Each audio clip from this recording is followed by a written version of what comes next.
Arsenal of Democracy. Part 1. The Awakening, Detroit, Michigan. February 1941. The air in the conference room of the new Willow Run bomber plant site was thick with cigarette smoke and a heavier, more intangible fog of doubt. Henry Ford, a man whose name was synonymous with American industrial might, sat with his arms crossed, his face a granite mask of skepticism. Across from him, a younger man in a slightly rumpled Army Air Corps uniform, Major James "Jimmy" Miller, pointed with a wooden baton to a sprawling blueprint unfurled on the table. "And the consolidated B-24, sir," Miller said, his voice tight with a tension that was part fatigue, part fervor. "The Flying Fortress gets the headlines, but this is the workhorse we need.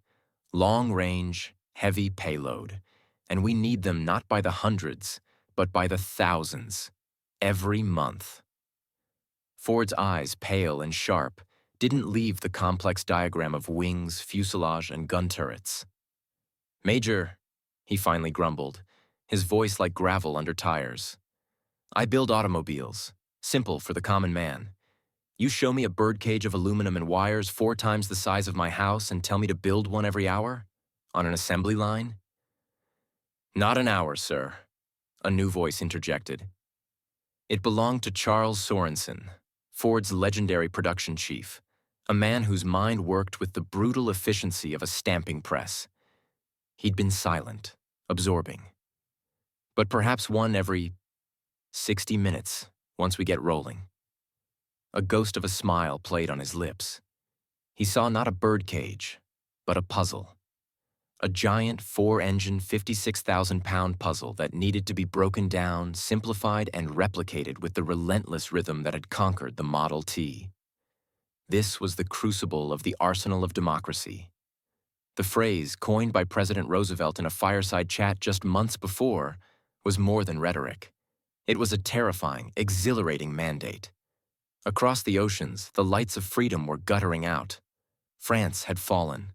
Britain stood alone, its cities burning under the Blitz. The Soviet Union reeled from the Nazi invasion, and America slept, its colossal industrial heart beating to the slow, steady rhythm of peacetime. But the dreams were troubled. Men like Sorensen and Bill Knudsen of General Motors, now summoned to Washington as Roosevelt's production czar, had seen the future in newsreels of German panzers rolling through Polish dust. They knew the war would not be won by courage alone, but by logistics, by the sheer, overwhelming weight of things. Knudsen, a Danish immigrant who had risen from the shop floor, was now tasked with the impossible, convincing the fiercely competitive, often isolationist kings of American industry to work together, to share secrets, to retool their empires for a single purpose. He traveled from Pittsburgh's steel fortresses to Akron's rubber temples, from the machine tool dynasties of New England to the nascent aircraft factories of California. His message was simple, delivered in his blunt, accented English. We must outproduce the world. The resistance was immense. Automakers balked at the intricate specifications of aircraft parts. Steel executives complained about priority allocations. Labor unions, long embattled, eyed the sudden boom with a mix of hope and deep suspicion. And woven through it all was a fundamental question. Could the American system of free enterprise, of competition and profit, be marshaled into a monolithic state-directed war machine without becoming the very totalitarian monster it sought to defeat? The first answers were not promising. Early tank designs, farmed out to auto companies, were disastrous thin-skinned, undergunned death traps mockingly called iron coffins by the men forced to test them. Aircraft production in 1941 was a trickle, not a flood. But the shock of Pearl Harbor on December 7th was the terrible, unifying spark. Doubt vaporized in the heat of a national fury. The arsenal was no longer a preparation. It was a battle cry. Overnight, the blueprints Major Miller had defended became sacred texts. The assembly lines at Willow Run, once a theoretical marvel, became a frantic, muddy reality. A nation of consumers was transforming, with a speed that would have been unthinkable anywhere else on Earth, into a nation of producers. And it wasn't just the giants. In machine shops in Milwaukee, lathes that once crafted parts for refrigerators now turned bomb fuses. In Schenectady, factories that made sewing machines began producing Browning automatic rifles. A toy company started manufacturing compasses. A manufacturer of pinball machines switched to armor-piercing shells. This was the hidden genius of the American arsenal. Its breathtaking decentralization and adaptability. It was a capillary network of genius and grit, now all flowing toward a single vital heart. The first part of the miracle was mobilization. The second, just beginning in the grimy dawn of 1942, would be the miracle of production itself. And for that, a new symbol was needed. Not just a tank or a plane, but something humbler, more fundamental. Something that could tie this vast, sprawling endeavor together across the storm-racked oceans. That symbol was taking shape on the drawing boards of a shipyard in Baltimore. A design so simple, so brutally functional, it would become the very lifeblood of the Allied cause. They called it the Liberty Ship. Part 2. The Rhythm of Liberty. The Todd Shipyards in Richmond, California, April 1942. The wind whipping in from San Francisco Bay carried the scent of salt, fresh-cut pine, and the throat-burning tang of welding smoke. Catherine Katie O'Reilly, her red hair tucked securely under a polka-dot bandana, adjusted her goggles and pulled the trigger on her rivet gun. The pneumatic brat-a-tat-tat joined a symphony of 10,000 other noises, the shriek of saws, the thunder of falling steel plates, the shouted calls of foremen, the deep-throated groans of overhead cranes. 6 months ago, Katie had been a waitress at a diner off Route 66. Her husband, Mike, was somewhere in the Pacific on a cruiser. His letters spoke of fear and heat and a desperate need for more of everything. So when the call went out, "The Japs are winning because they work harder. Come help build the ships." She came. She learned to read a basic blueprint, to handle a bucking bar, to walk a narrow steel beam 20 feet above the keel without looking down. The other women in her crew, Wendy the welder and Rosie the riveter, not as cartoons, but as real sweat-streaked women with stories just like hers, had become her family. They were building EC-2SC-1, an emergency cargo vessel, design number 2. To the Navy, it was a hull number. To the workers, it was a ugly duckling, or, more often now, a Liberty. The design was the brainchild of a British desperation and American pragmatism. Based on a simple 19th-century British coal hauler, it was modified for mass production. It was slow, 11 knots, ugly as a shoebox, and built from tens of thousands of prefabricated parts. The innovation was revolutionary. Instead of building the ship in place, they built it in sections. The keel was laid, and then, like a child's gigantic, dead-serious Lego set, pre-assembled sections of the hull, deckhouse, and stern were swung into place by cranes and welded together. Katie's world was her 5-foot radius of noise and sparks. But the yard's manager, a harried man named Hank Pulaski, who'd built yachts before the war, saw the larger picture. He saw the supply chain snaking across the continent. The steel from Pittsburgh's roaring furnaces shaped in Youngstown. The engines, massive 2,500 horsepower triple expansion beasts, built not by shipwrights, but by locomotive companies. The miles of electrical cable from New England. The timber from the Pacific Northwest. He saw the bottlenecks, a shortage of valves one week, a delay in plate steel the next. And he saw the relentless pressure from Washington, charted on a huge graph in his office. The U-boat Happy Time in the Atlantic was sinking ships faster than the world could build them. The Battle of the Atlantic was being lost in a spreadsheet column marked tonnage sunk. The race was against the clock, and the clock was measured in lives. The slogan everywhere was, "The limit is none," and "seconds count." They began to shave hours, then days, off the process. The record for laying a keel to launch fell from 50 days to 30, then to an astonishing 10. In Portland, Oregon, the shipyard run by industrialist Henry Kaiser, a man who knew more about pouring concrete for dams than bending steel for ships, became the prophet of prefabrication. He applied automobile production logic, treating the shipyard as a final assembly plant. He pampered his workers with good pay, on-site health care, and childcare for the mothers, not out of pure altruism, but because a healthy, secure worker was a faster worker. Katie felt this rhythm in her bones. The work was brutal, her hands were permanently calloused and nicked, and the fear for Mike was a constant cold stone in her stomach. But there was a fierce, defiant pride in it. Each brat, a tat-tat of her rivet gun was a message. We are coming. Hold on. She remembered the day the first ship she'd worked on, the SS Patrick Henry, was launched.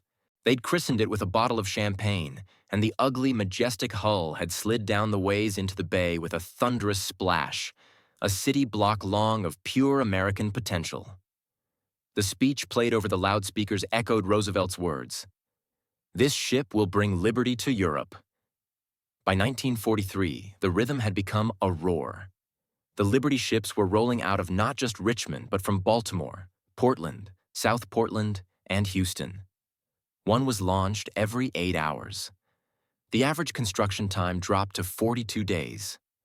The record set by the SS Robert E. Peary stood at an insane 4 days, 15 hours, and 29 minutes from keel laying to launch. It was a publicity stunt, but it proved a point. The impossible was now routine. The industrial juggernaut was hitting its stride. At Willow Run, Ford's birdcage was finally flying off the line, a B-24 every 63 minutes, a seamless river of aluminum flowing through the world's largest building under one roof. In Detroit, Chrysler's tank arsenal, built from the ground up, was producing M4 Sherman tanks with the same efficiency as sedans. In a stunning display of coordinated genius, a single plant could take in raw steel and, in a matter of days, roll out a finished tank, its engine, its gun, and its tracks. But the true cost was etched in the faces of the workers. The 12-hour shifts, the accidents. They called Liberty ships welded coffins in the early days due to brittle steel issues they had to solve. The strain of a nation living on coffee, ration coupons, and hope. Katie's war was not in the trenches, but it was a war nonetheless, a war of production, fought with wrenches and welding torches, and an unshakable belief that their speed here could buy time for a sailor like Mike over there. The arsenal of democracy was no longer a concept. It was the deafening, sparkling, grimy reality of a nation building its way to victory. One rivet, one ship, one bomber at a time. Part 3. The Flood Tide and the Echo Berlin, April 1945.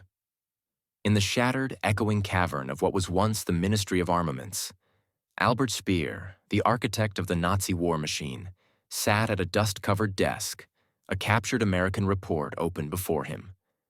The words, translated into German, seemed to mock him from the page. Monthly production summary, March 1945, aircraft, 9,113. Tanks and self-propelled guns, 3,512. Trucks, 96,316.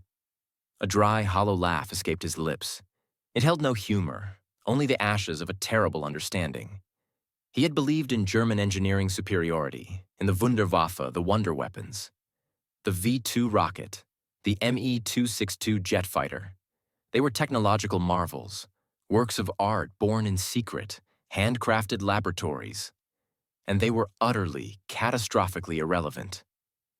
He thought of the endless American streams he'd seen in reconnaissance photos and heard described by broken generals from the front. Not streams of men, but streams of things. The J-bows, German slang for fighter bombers, that darkened the sky, not in squadrons but in swarms of hundreds, P-51 Mustangs, P-47 Thunderbolts, flown by pilots who had more hours in training than his veterans had in combat. The Sherman tanks, which his Tigers could destroy 5 to 1, but which always appeared as 6 or 10 or 20. And the trucks, the miraculous, endless, boring trucks. The GMC 66 Deuce and a half, that meant the American infantry moved at 40 miles per hour, while his glorious Wehrmacht, reliant on horses and rail, moved at 4. The report detailed more than numbers. It detailed a philosophy. The Americans hadn't built the best tank. They had built the good enough tank, and then built 50,000 of them. They hadn't waited for the perfect engine. They took a reliable engine and put it in everything from tanks to boats to generators. Their secret weapon wasn't a hidden laboratory. It was the interchangeability of parts, the decentralization of factories, making them immune to a single knockout bomb, and the sheer, dumb, productive power of a liberated workforce. Speer remembered a confidential memo he'd read, intercepted from the U.S. War Production Board. Its title was The Democratization of Production. It spoke of value engineering, of simplifying designs for mass manufacture, of subcontracting to thousands of small businesses. It was the antithesis of the Nazi model, which was one of top-down control, elite craftsmanship for complex systems, and slave labor. The American worker, the report boasted, was 4 times more productive than the German worker. Not because he was stronger, but because he was better fed, better paid, believed in what he was building, and was surrounded by machines that multiplied his effort 1,000-fold. He looked out the broken window at the ruins of the city his Führer had dreamed of rebuilding as Germania. The legacy of the German industrial miracle was ash and rubble. The legacy of the American industrial miracle was everywhere. It was in the boots on his soldiers' feet, some wearing captured American ones, in the fuel in the few remaining panzers, synthetic, expensive, and scarce, in the very air, ruled by enemy aircraft produced in a single year than the Reich had managed in the entire war. The arsenal of democracy had not just outfitted its own armies. It had supplied the British with Spitfires powered by American-made Rolls-Royce Merlin engines built under license. It had sent thousands of tanks and hundreds of thousands of trucks to the Soviet Union via the perilous Arctic convoys and the Persian Corridor, the very Lend-Lease aid that Stalin would later downplay, but which Soviet commanders privately admitted was the lifeblood of their mobile warfare after 1942. It had fueled the Free French, the Chinese, and countless other resistance movements. It was a flood that had drowned the Axis in a deluge of steel, aluminum, and rubber. Back in Richmond, California, on VJ Day, Katie O'Reilly stood with her crew on the deck of a nearly finished Victory ship, the faster, improved successor to the Liberty. The yard was quiet for the first time in 4 years. No rivet guns, no cranes, just the sigh of the wind and the distant sound of car horns and church bells from the city. Mike was coming home. His last letter had been from Okinawa, and in it, he'd written something that made her weep. Saw a Liberty ship today, battered but afloat, unloading ammo. Her name was SS Francis J. O'Shaughnessy. Made me think of you. You built that, Katie. You got us this far. The arsenal was shutting down. The lines at Willow Run would be stilled, the tank plants converted back to making cars. The women like Katie would be thanked, given pins, and quietly told their jobs belonged to the returning boys. The era of total industrial mobilization was over. But its echo would shape the world for a century. It had proven that free labor could outproduce slave labor. It had catapulted American technology and business practices to global dominance. It had created the middle class that would drive the post-war boom.